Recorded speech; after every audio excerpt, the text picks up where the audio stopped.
Welcome to Retail Focus, brought to you by 14:59 p.m. Retail Focus provides insightful, timely, and engaging discussions on the latest trends, news, and developments in retail, e-commerce, and technology. We aim to inform and inspire professionals, enthusiasts, and anyone curious about the evolving landscape of these industries. And now, here are your hosts, John Suder and Bart Mroz.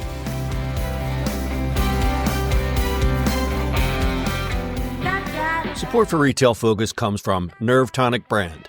Born in 2012 out of sheer boredom and questionable decisions, Nerve Tonic Brand has somehow defied the odds and logic to become a powerhouse online lifestyle brand. What started as a whim has transformed into a global hub of edgy clothing, snarky accessories, and unapologetic lifestyle essentials for those who prefer their style with a side of sarcasm. Sign up for the newsletter today to score 10% off your first order and stay ahead of the game with exclusive drops and discounts. That's nervetonicbrand.com, your style elixir.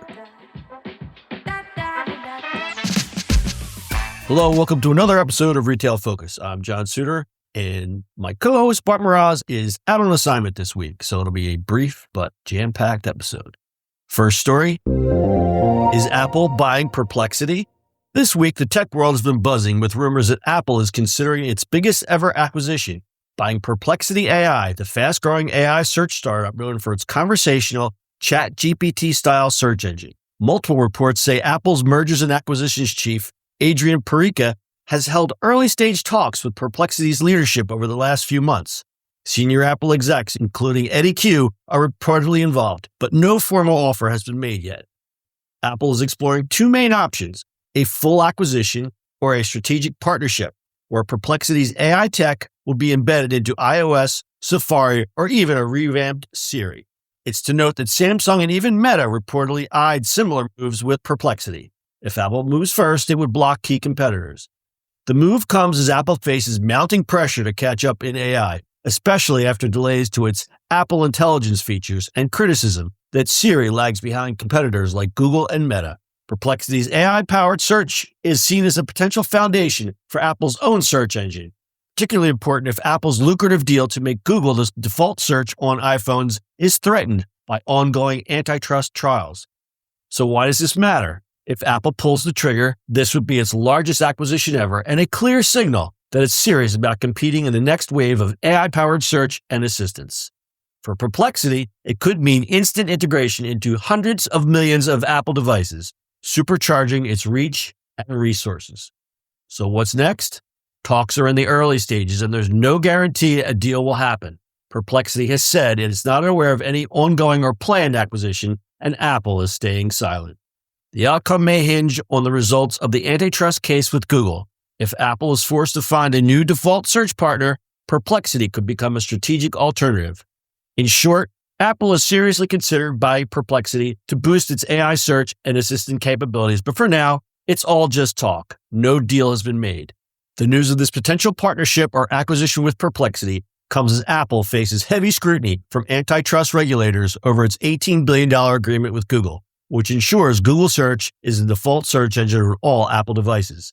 If the acquisition or partnership agreement goes through, this could reduce Apple's reliance on Google, keeping regulators happy alongside accelerating Siri's AI capabilities. The tech world is watching closely to see if this rumored acquisition will reshape the future of search on Apple devices. But remember, everything is speculative at this point, only internal discussions. No deal yet. So this would be Apple's biggest acquisition at $14 billion. This beats Apple's previous record, Beats, which was only $3 billion, but that was a long time ago, so who knows. Talks are still in the early stages and conditional, so no deal signed or formally underway, so we'll keep an eye on this one. All right, next story. As we reported about OpenAI and Jony Ive, Jony Ive, the legendary designer between the iPhone, and Sam Altman, CEO of OpenAI, are teaming up to create a new kind of AI-powered device. Their goal, to deliver a computing experience that's less socially disruptive than a smartphone. Think of it as a bold attempt to fix some of the problems that the iPhone itself has introduced. The project, still in its early days, is being funded by Ive and Laureen Powell Jobs' Emerson Collective, with hopes to raise up to $1 billion by year's end. The team is small but mighty, including former Apple design leaders Tang Tan and Evans Hankey, and is working on a massive new office in San Francisco. But this partnership hit a roadblock this week. It actually hit a major speed bump. Here's what went down. Last month, OpenAI, as we reported, announced a $6.5 billion deal to acquire IO Products, a hardware startup co-founded by Jony Ive. The goal was to build the groundbreaking AI device, which with big promises from both OpenAI Sam Altman and Jony Ive about its potential. But enter the legal drama. IYO, a smaller AI hardware startup, claimed that OpenAI's new IO branding was too similar to their own and could confuse customers.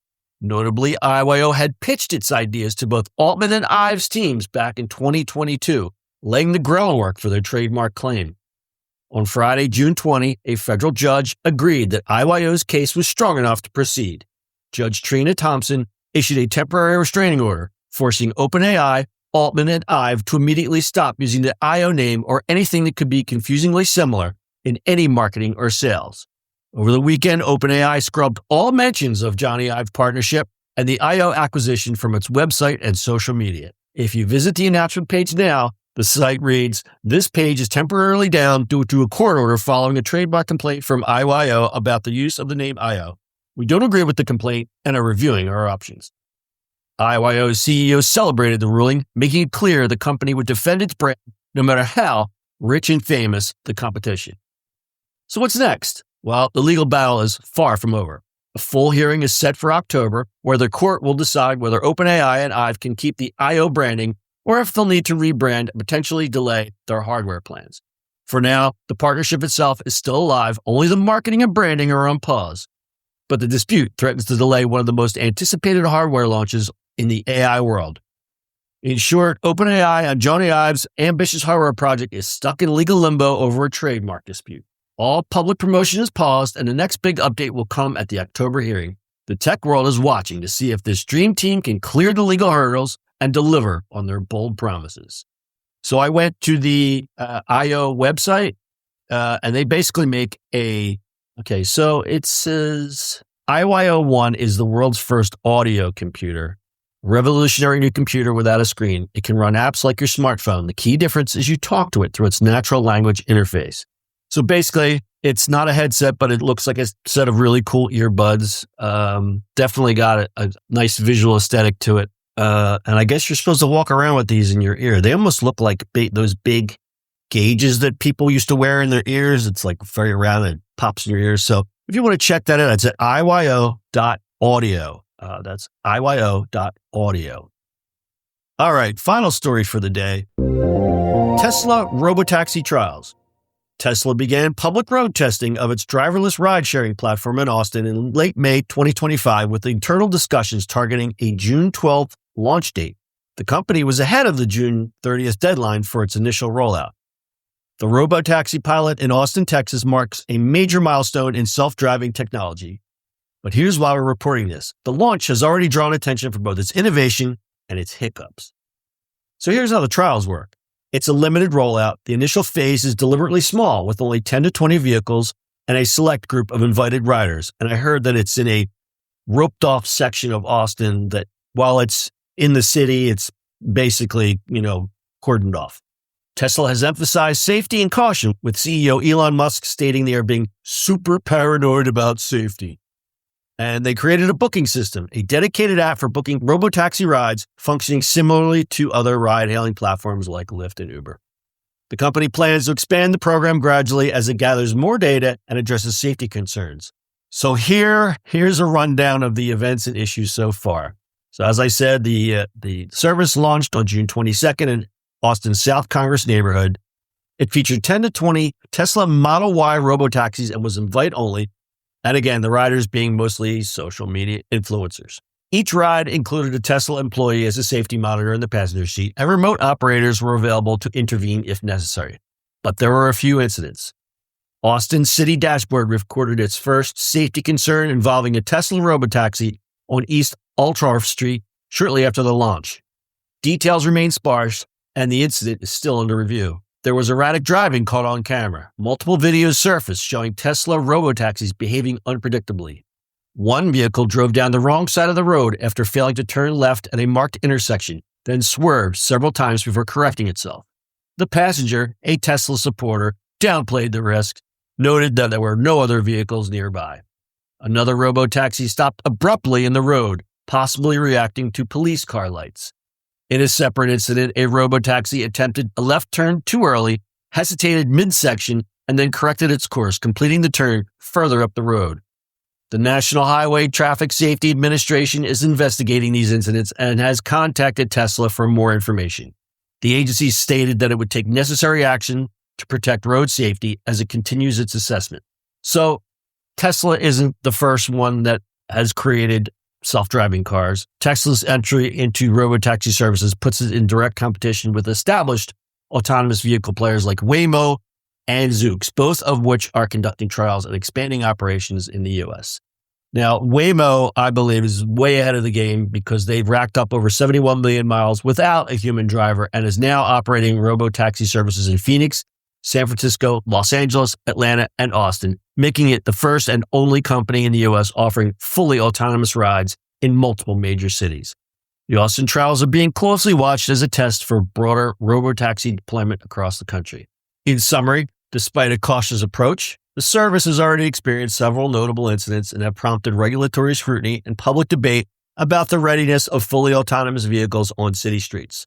Trials continue, with Tesla and regulators monitoring developments closely. And Alphabet's $2 trillion market cap barely reflects Waymo's progress. At an estimated $45 billion valuation, Waymo remains just a sliver of Alphabet's portfolio, as it is visible to insiders, but largely overlooked by investors chasing more of those headline-grabbing AI or cloud stories. It's to be noted that Tesla has not yet launched a formal robotaxi product, but its stock continues to reflect the price in that potential.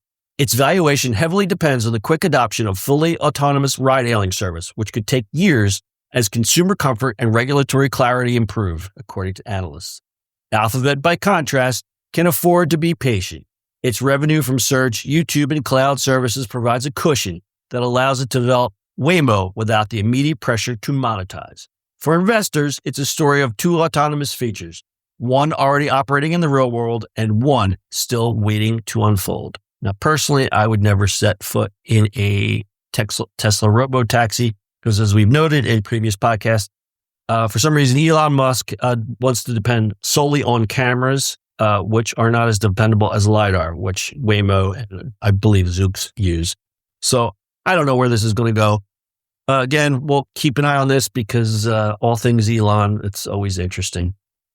All right, and that's it for this week. We hope you learned something, but if not, at least you wasted some time. We'll be back next week with more questionable advice and unsolicited opinions. If you enjoyed this episode, please rate, review, and subscribe. If you prefer the video experience, you can check out our YouTube channel. And lastly, check us out on the socials. We're on Bluesky, Twitter, and Facebook. And sign up for our newsletter where you'll get extended show recaps and behind-the-scenes info on the show. Links are in the show notes. See you on the internet next week. Until next time, may your internet be fast, your video calls be clear, and your mute button always work when you need it most. Peace. What do you do now,